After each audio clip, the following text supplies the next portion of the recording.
Ya, selamat datang di konten sederhana. Gua nggak tahu ya, gua cuman iseng-iseng doang bikin konten YouTube ya kan. Di sini gua cuman berbagi sharing, berbagi apa ya, pendapat di mana gua kan sering nonton liga-liga Premier Inggris dan gua juga sering melakukan analisa-analisa tentang seperti apa jalannya pertandingan di Liga Inggris ini. Dan juga gua sebenarnya banyak mengikuti perkembangan dari Arsenal bahkan seperti Brighton yang mereka kedatangan pelatih baru dari Sassuolo yaitu De Zerbi. Itu sangat bagus permainan dari De Zerbi membuat perkembangan yang sangat maju lah di dalam tim tersebut. Di sini gue mau ngobrol-ngobrol santai mengenai pertandingan antara Arsenal dan juga Tottenham Hotspur. Kemarin terjadi Derby North London, pertandingan yang sangat panas setelah babak kedua. Mungkin gue mulai dari ini ya, formasi yang sudah diturunkan oleh Arsenal. Di sini gue lebih dominan ke Arsenal ya. Arsenal turun seperti biasa, mereka dengan pola formasi 4-3-3 di atas kertas, namun posisi bisa berubah di setiap kondisi. Yang menjadi pembeda di pertandingan ini adalah Tottenham Hotspur ataupun Conte tidak bisa berbuat banyak dengan counter pressing yang biasa mereka lakukan saat menjalani laga-laga lah, seperti pada saat mereka melawan Aston, West Ham, saat melawan Manchester United. Mereka kan lebih mengandalkan counter attack, long pass, direct pass, bola-bola langsung yang dimana di sana ditunggu oleh Son dan juga Harry Kane. Nah, di pertandingan derby pada saat melawan Arsenal ini tidak banyak terjadi karena Arsenal bermain high press, bermain dinamis. Arteta menginstruksikan para pemainnya untuk lebih banyak memberikan pergerakan di area-area yang ditinggalkan sehingga bisa membuka ruang yang cukup rapat pertahanan dari Spurs. Sebelum lanjut ke sana, gue mau menjelaskan sedikit. Mungkin jika kalian ada pendapat yang berbeda, boleh kalian koreksi juga jika ada yang salah dari gue ya. Gue lanjut dari posisi Zinchenko yang mungkin kalian juga sudah pada lihat. Zinchenko ada di mana-mana kayak kayak Joshua Kimmich di Bayern Munchen lah. Di sini yang menjadi pembeda adalah menurut gue ya, Odegaard, Thomas Partey dan juga Gini Zinchenko. Dia kan dioperasikan oleh Arteta sebagai fullback sebelah kiri untuk melakukan support kepada Martinelli. Nah, di pertandingan pada saat derby itu tidak terlihat support tersebut karena Zinchenko lebih inverted ke area dalam, masuk ke area yang ditinggalkan oleh Granit Xhaka karena Granit Xhaka dituntut agar lebih tinggi ke atas menemani melakukan pendekatan kepada pertahanan Spurs dan juga Eden Ketia. Bahkan si Gini ini lebih bisa jauh bergerak ke area posisi yang ditinggalkan oleh Ben White. Mungkin kalian bisa nonton replaynya di mana Zinchenko bisa menutup area tersebut. Dia juga sadar bahwa dia diperlukan di posisi tersebut. Nah, itulah bedanya si Terni dan juga Zinchenko. Zinchenko ini lebih bisa melakukan scanning, melakukan pemindaian terhadap serangan yang sudah dibangun.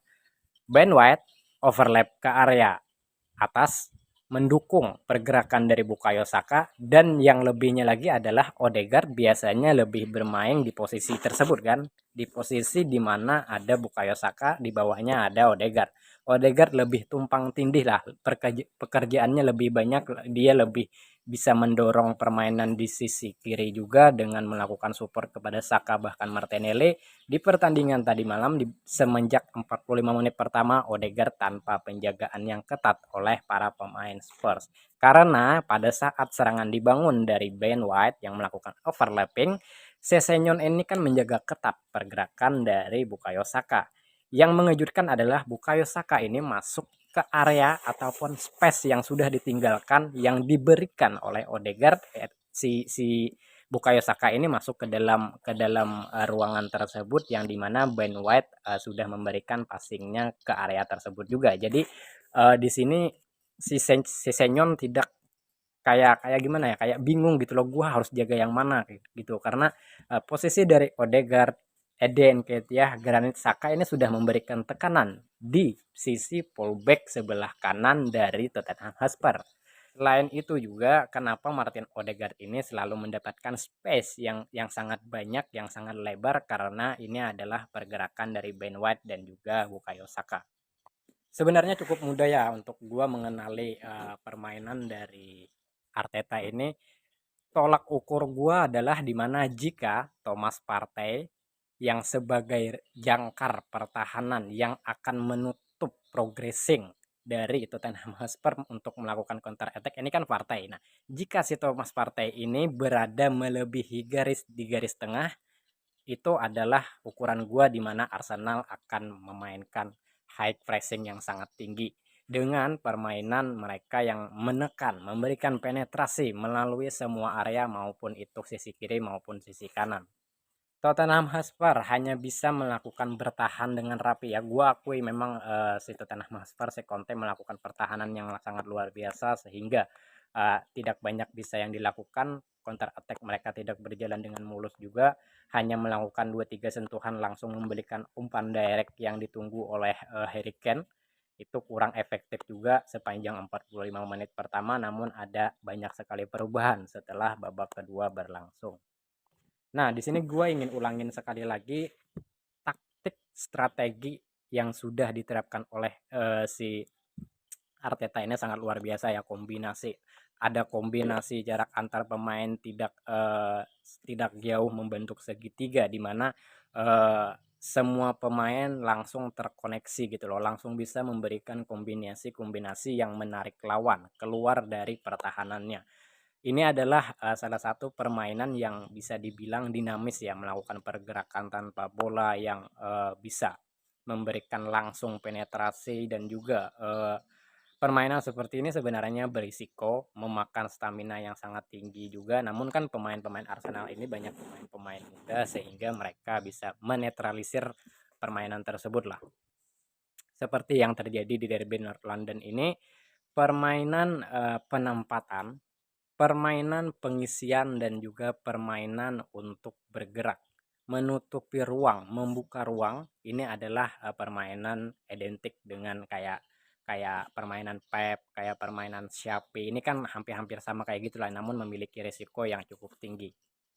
Tapi di pertandingan sebelum-sebelumnya juga Arsenal ini sudah melakukan analisa terhadap bagaimana cara mereka untuk menghindari counter pressing dari lawan, yaitu si Thomas Partey sebagai jangkar ditemani oleh si Zinchenko yang sebagai scanning, sebagai pemblokir untuk menghentikan progressing dari lawan. Terlihat kan Zinchenko lebih bergerak banyak di area tengah, di area half space. Sesekali dia bisa lebih jauh meninggalkan posisinya sebagai fullback, di mana dia sangat bergerak aktif juga di area kotak 16 di luar kotak penalti, bahkan dia masuk ke dalam kotak penalti. Ini ada pergerakan yang sangat luar biasa dari Zinchenko. Nah, mungkin sekian dulu yang dapat gue sampaikan. Nanti jika ada yang cukup menarik mungkin gue akan bikin lagi videonya seperti ini.